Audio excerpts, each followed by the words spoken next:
कोई जज बन के फोन करता है, सबसे ज्यादा इनकम टैक्स अधिकारी फोन करते हैं।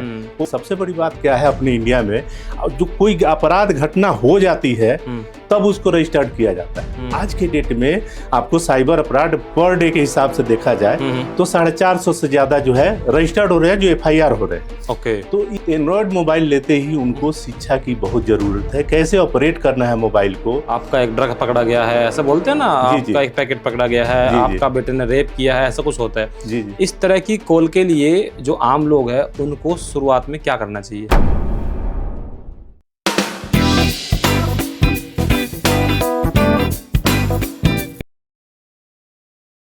इस वीडियो में हमारे साथ है डॉक्टर RB सिंह जी, और जो कि एक साइबर एक्सपर्ट है और एक प्रोफेसर भी है। तो आज हम इनसे बातें करेंगे डिजिटल अरेस्ट के बारे में कि आखिर डिजिटल अरेस्ट क्या चीज़ है, क्योंकि अक्सर आप सुनते रहते हैं सोशल मीडिया पे बहुत ज़्यादा वायरल होता है कि मुझे डिजिटल अरेस्ट कर लिया। इस नाम का कोई अरेस्ट होता भी है कि नहीं होता है, सिर्फ कहने के लिए है डिजिटल अरेस्ट। तो बहुत बहुत स्वागत है सर आपका। नमस्कार।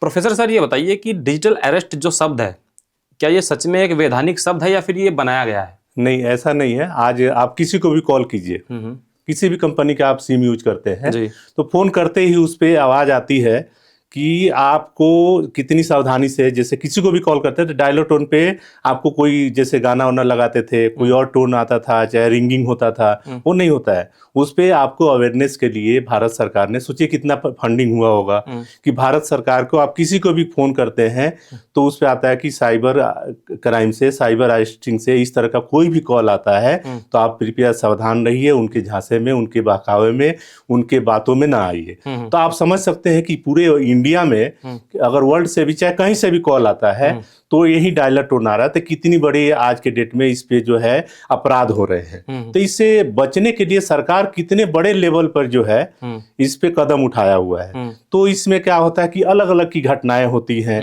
पहले घटनाएं ये है कि कोई जज बन के फोन करता है, कोई जो है आपका पुलिस इंस्पेक्टर बन के बोलता है, बड़े बड़े अधिकारी कमिश्नर बन के करते हैं ना। सबसे ज्यादा इनकम टैक्स अधिकारी फोन करते हैं, वो कहते हैं कि आप जहां भी हैं एकांत हो जाइए। ऐसी ऐसी घटनाएं आपको यूट्यूब पे, आपको न्यूज चैनल पे चला कर दिखाया जाता है। जो देखिए सबसे बड़ी बात क्या है अपने इंडिया में, जो कोई अपराध घटना हो जाती है तब उसको रजिस्टर्ड किया जाता है। अगर किसी को कोई धमकी मिल रही है, कुछ उस तरह से कोई डरा रहा है ना, कोई बहका रहा है, तो उसको रजिस्टर्ड नहीं किया जाता है और उसको हल्के में ले लिया जाता है। और आज के डेट में आपको साइबर अपराध पर डे के हिसाब से देखा जाए तो 450 से ज्यादा जो है रजिस्टर्ड हो रहे हैं, जो FIR हो रहे हैं। ओके। तो इसके हिसाब से जो है सरकार ने, मैं बहुत तारीफ करूंगा कि इतने बड़े लेवल पे, लेकिन क्या है कि इसके लिए सबसे बड़ा चीज क्या है कि जहां से एंड्रॉयड मोबाइल हम खरीदते हैं या घर में या जो भी है, या हमारे परिवार में या समाज में,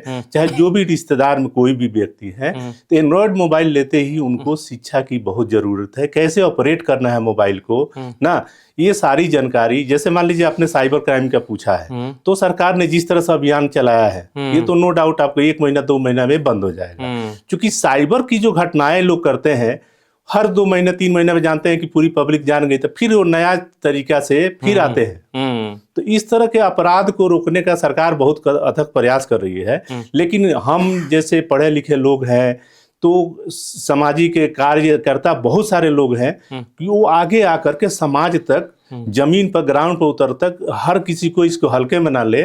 और सबसे बड़ी क्या है कि किसी के साथ ऐसी घटना होती है तो शर्माता है कि इस तरह घटना हो गई, या कोई सोचता है कि किसी को बता देंगे तो हम पे हंसेंगे। तो इसलिए ये घटनाएं ज्यादा हो जाती है उन्हीं व्यक्ति के साथ, जो व्यक्ति किसी से शेयर कर दिया या तुरंत उठ के थाने चला गया, या जो थाने का या पुलिस का जो ऑनलाइन नंबर है डायलर टोन वाला, उस पर फोन कर दिया, तो फिर वहां से गाइडेंस, प्रोटेक्शन मिल जाता है, तो उसके साथ घटनाएं नहीं होती है। जो व्यक्ति इसको छुपाने की कोशिश करता है उसी के साथ घटनाएं हो जाती है। ओके। अच्छा, ये बताइए कि अगर किसी इंसानों को ऐसा इस तरह का कॉल आ रहा है कि आपका एक ड्रग पकड़ा गया है, ऐसा बोलते हैं ना, आपका एक पैकेट पकड़ा गया है, आपका बेटे ने रेप किया है, ऐसा कुछ होता है। इस तरह की कॉल के लिए जो आम लोग हैं उनको शुरुआत में क्या करना चाहिए? देखिए इस तरह का कॉल आता है तो आपको, देखिए कॉल करते ही आज के डायलर टोन पे किसी को भी फोन करते हैं, रिलेटिव को, दोस्त को, साथी को, या कहीं दुकानदार, चाहे किसी को भी, किसी काम के लिए, तो डायलर टोन पे वो नंबर आ रहा है 1930, तुरंत उस पर आप कंप्लेन दर्ज कराइए। आपके मान लीजिए आपके पैसे ट्रांसफर हो गए तो 1930 पर आप कंप्लेन दर्ज कराइए। तुरंत आप हर डिस्ट्रिक्ट में हर जगह जगह पे साइबर क्राइम के आपको थाने खोल दिए गए हैं सरकार के तरफ से। वहां तुरंत आप संपर्क कीजिए, जाइए। आपको पता होना चाहिए मनी ट्रांसफर हो जाता है तो 24 घंटा के अंदर दोनों अकाउंट सीज करने का अधिकार है साइबर क्राइम के थाने को। जो साइबर क्राइम के जो भी अधिकारी हैं उसको सीज कर देते हैं, फिर उसके बाद एक्शन होता है। तो आपको तुरंत सोचना नहीं है, शर्माना नहीं है, इसमें आगे आना है, डरना नहीं है किसी से। क्योंकि न्यायालय है, न्यायालय में अपराध दर्ज होगा, न्यायालय में जज बैठेंगे, वकील बैठेंगे, तब जाके उस पर होता है। किसी के करने से कुछ नहीं होता है, डरने की जरूरत नहीं है। हिम्मत से काम लीजिए। दो साथी सामाजिक सेवी जो भी है, जो भी आपके संपर्क में रिलेटिव में पढ़े लिखे लोग हैं, वकील अच्छे हों, एकदम तुरंत उनको एक्शन में आइए और उसको जो है आप तभी जाके इससे आप निपट पाएंगे। ओके, तो ध्यान रखिए 1930। अगर जब भी आपके साथ में इस तरह की कोई घटनाएं होती है तो आपको 1930 पर अपनी शिकायत को दर्ज कराना है। तो बहुत बहुत शुक्रिया सर आपका। Thank you.